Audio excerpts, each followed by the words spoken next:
no capítulo Jesus e o Precursor, do livro Boa Nova, ditado pelo espírito Humberto de Campos e psicografado por Chico Xavier. Nós vamos encontrar um diálogo lindo, muito afetuoso, entre Maria, mãe de Jesus, e Isabel, mãe de João, aquele que seria conhecido como João Batista. As duas, que eram primas, conversavam sobre as suas crianças, que nasceram com uma diferença de idade tão pequena, de 6 meses, apesar da diferença de idade tão grande de suas mães, Maria, ainda muito jovem, e Isabel, já com uma idade bastante avançada. Mas as duas crianças nasceram cercados de situações diferentes, de anunciações de anjos, de vozes espirituais que já guiavam a sua chegada à Terra, orientando os seus pais para que tivessem com eles, o devido cuidado, porque estavam ali numa condição de mensageiros de Deus, crianças que viriam com grandes tarefas. Então elas conversavam sobre as suas percepções desses filhos que vieram com anúncios e que tinham posturas muito diferentes das outras crianças. E Isabel comentava: João, ele gosta muito de ficar sozinho meditando. Eu pego ele em diversos momentos distante, tanto distante das pessoas, buscando se isolar, mas também com um olhar distante, como se os seus pensamentos estivessem em profundas meditações. E Maria também completa: Jesus também tem esse comportamento. Em vários momentos eu vejo ele assim, separado, pensando. Ele parece que está numa perfeita comunhão com Deus. Mas quando ele fala, e ele fala com todas as pessoas, ele fala com as lavadeiras, ele fala com os mendigos nas ruas, ele fala até com os ladrões conhecidos por todos. Quando Jesus fala, eu lhe confesso, nenhum dos nossos doutores consegue falar de Deus com tal profundidade, demonstrando tamanha comunhão. Ele fala de uma forma que todos entendem. Fica tão evidente que ele e Deus estão unidos pelo pensamento. Essas nossas crianças. E as duas falam que temem, de fato, temem pelos seus filhos, porque talvez esse caminho seja muito áspero, esses caminhos que eles terão que cruzar. E Maria conta que na visita que fizeram ao templo, eles tinham voltado há bem pouco tempo do templo, eles tiveram uma surpresa de Jesus ali diante dos doutores da lei, também falando com uma eloquência e uma segurança nas palavras e de uma forma muito diferente, que envolvia a todos. E Eleazer avisou a Maria e a José que de fato deveriam ter atenção com aquele menino, que talvez ele se torne uma ameaça para muitos poderosos que temia pelo seu futuro.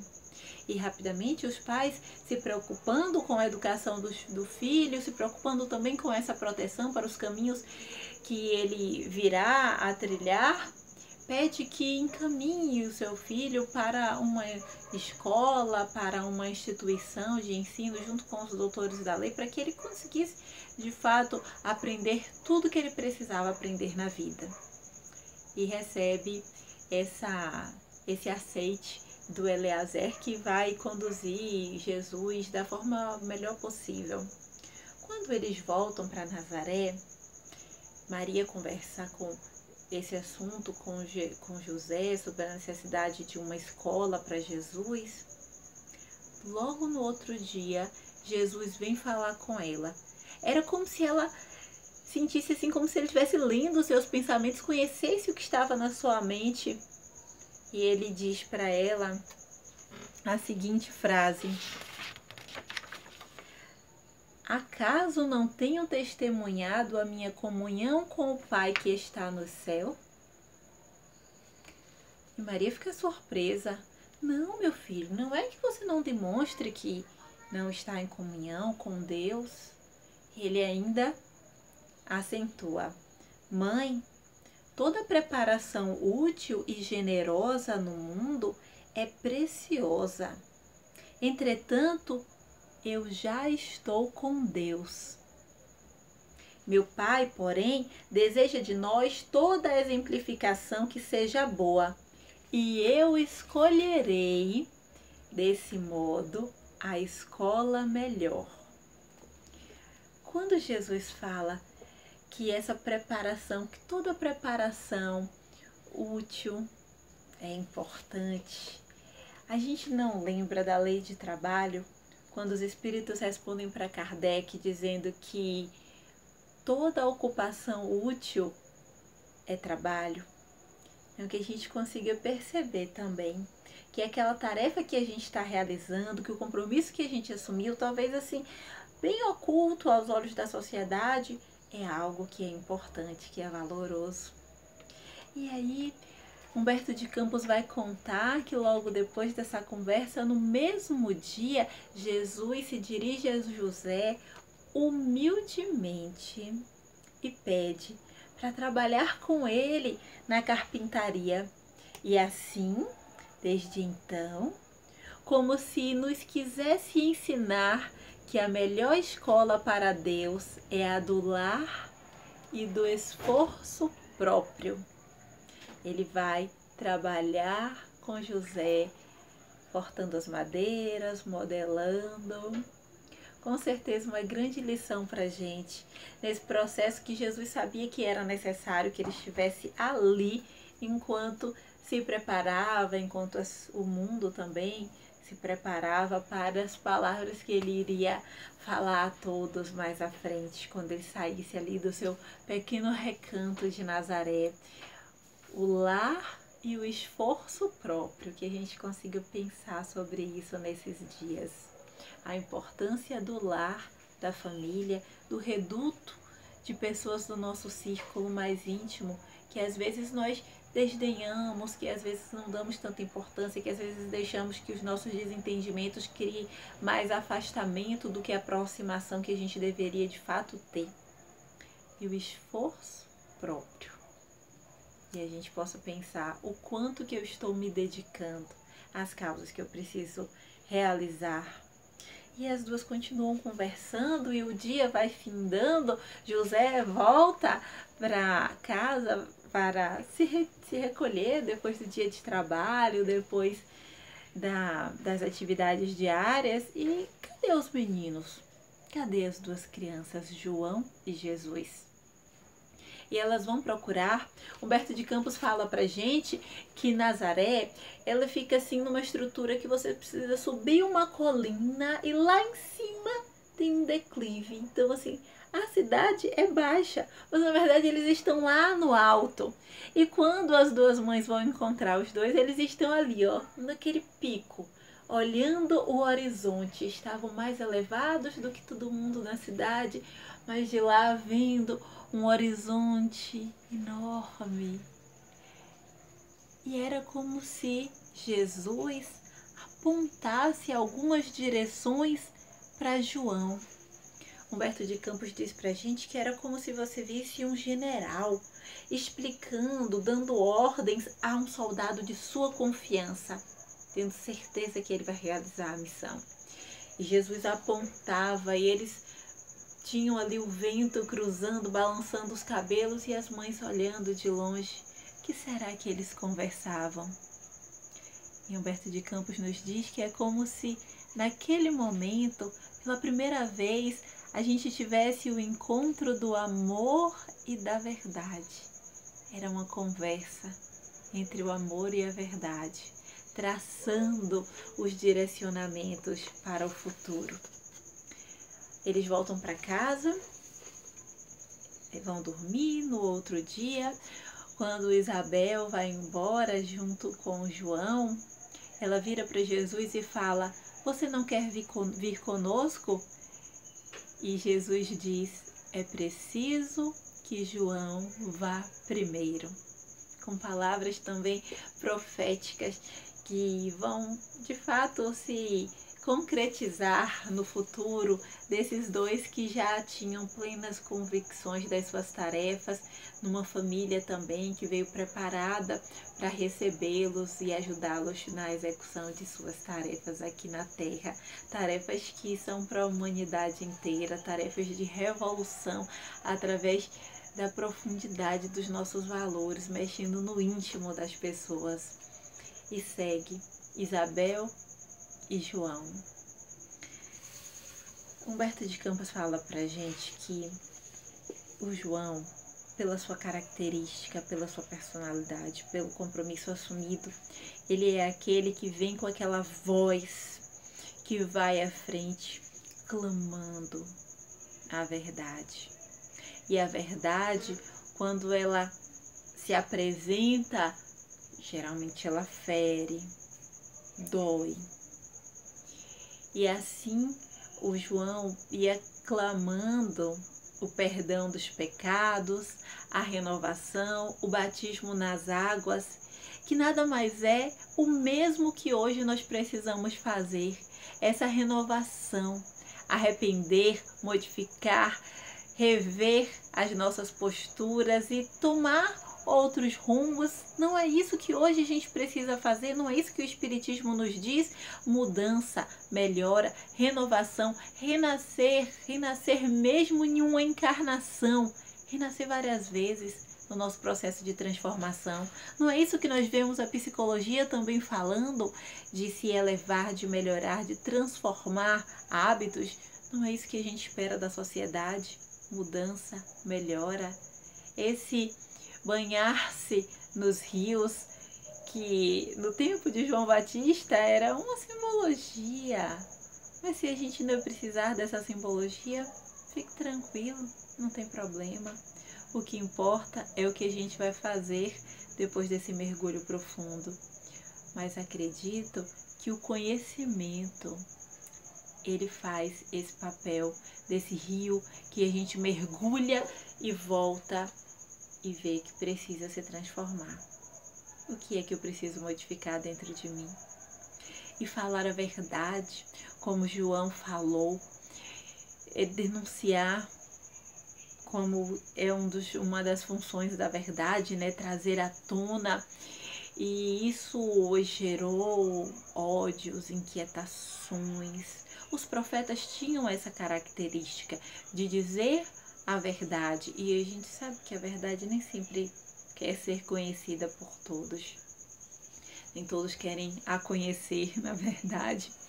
E isso gerou toda aquela situação onde ele vai ser preso por Herodes, onde naquela festa, onde Salomé, lindamente dançando, vai ter qualquer pedido atendido. E o desejo de sua mãe, Herodias, era que João Batista, que estava denunciando os seus erros, fosse decapitado. E Salomé coloca esse desejo à frente. Herodes, que, como Humberto de Campos diz assim, Herodes e Herodias, sua mulher, eles representavam o convencionalismo político e o interesse próprio. Eles estavam presos dentro da própria armadilha que criaram. Herodes teve que dizer sim, porque não tínhamos como voltar atrás, porque ele mesmo tinha traçado essa estrada dentro da sua vida. Salomé representava a futilidade, mas João representava a verdade. E Humberto de Campos nos escreve assim: João era a verdade, e a verdade, na sua tarefa de aperfeiçoamento, dilacera e magoa, deixando-se levar aos sacrifícios extremos. João não abriria a mão da verdade, pensando em proveito próprio, em se livrar daquela pena, se livrar daquela situação. A verdade era muito mais importante, era a sua vida. Nós vamos ver no Evangelho segundo o Espiritismo, importante reflexão de Kardec sobre a reencarnação já contida entre os textos bíblicos, mesmo não utilizando o mesmo nome, onde Jesus, lá no Novo Testamento, está registrado, diz que Elias é o João Batista. Quando ele é questionado pelos discípulos sobre o Elias que viria antes do Messias, e ele diz, ele veio e fizeram o que quiseram, e todos compreenderam que era de João que eles estavam falando. E isso está gravado nos nossos textos bíblicos. E o Elias era um profeta que tinha essa postura firme, dura, de levar a verdade a toda consequência.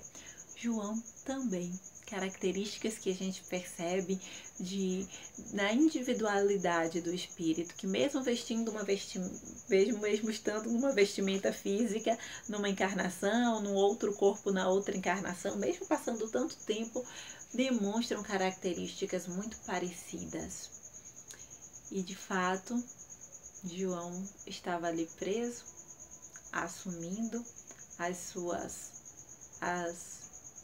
consequências da sua escolha, que era levar a verdade adiante, porque o que ele estava fazendo era preparar caminhos.